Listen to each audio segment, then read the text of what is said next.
మంత్రి మండేపల్లి రాంప్రసాద్ రెడ్డి మేనల్లుడు మౌర్యారెడ్డి పాదయాత్రకు ప్రజాప్రతినిధులు ప్రజలు భారీగా తరలివచ్చారు. మౌర్యారెడ్డి అన్నమయ్య జిల్లా సుండుపల్లె నుంచి తిరుమలకు పాదయాత్ర నిర్వహించారు.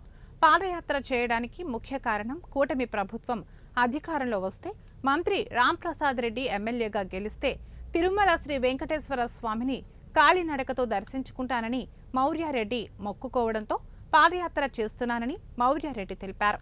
ఈ సందర్భంగా అన్నమయ్య జిల్లా ప్రతినిధి షేక్ యూసఫ్తో ఫేస్ టు ఫేస్. నియోజకవర్గ యువ నాయకుడు అయినటువంటి మౌర్యారెడ్డి ఈరోజు పాదయాత్ర నిర్వహించడం జరిగింది.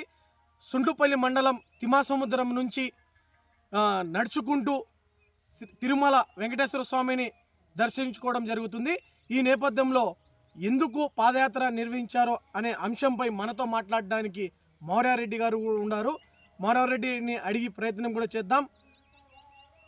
ఈరోజు రాయచోటి నియోజకవర్గం శాసనసభ్యులుగా శ్రీ మండేపల్లి రాంప్రసాద్ రెడ్డి గారు, అలాగే రాష్ట్రంలో కూటమి ప్రభుత్వం అధికారంలోకి వస్తే తిరుమల శ్రీవారి పాదాల చెంతకి పాదయాత్రగా వస్తామని చెప్పి తిమ్మసముద్రం మండలం నుంచి తిరుమలకి పాదయాత్రగా వస్తామని చెప్పి మొక్కుకోవడం జరిగింది. ఈరోజు ఆ మొక్కుని నెరవేర్చే క్రమంలో తిరుమల నుంచి పాదయాత్రగా నేను నాతో పాటు ఇంకొక 6 మంది స్వాములు బయలుదేరడం జరిగింది. 21వ తేదీ శుక్రవారం ఉదయం మేము శ్రీవారిని దర్శించుకోవడం జరుగుతుంది. మౌర్యారెడ్డి ఒకటే తెలియజేస్తున్నారు, ఈ పాదయాత్ర చేయడానికి ముఖ్య కారణం ఏంటంటే రాష్ట్ర రవాణా శాఖ మంత్రి మండేపల్లి రాంప్రసాద్ రెడ్డి గారు ఎమ్మెల్యే అయితే నేను పాదయాత్ర చేస్తానని మొక్కుకోవడంతో ఈరోజు తిమ్మాసముద్రం నుంచి శివాలయం నుంచి నడుచుకుంటూ శ్రీవారిని వెంకటేశ్వర స్వామిని దర్శించుకుంటానని చెప్పి కూడా తెలియజేస్తున్నారు.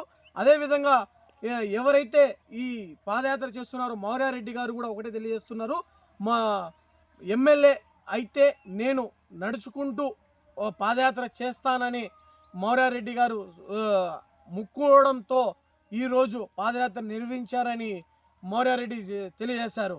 కెమెరామ్యాన్ శివలా నాయక్తో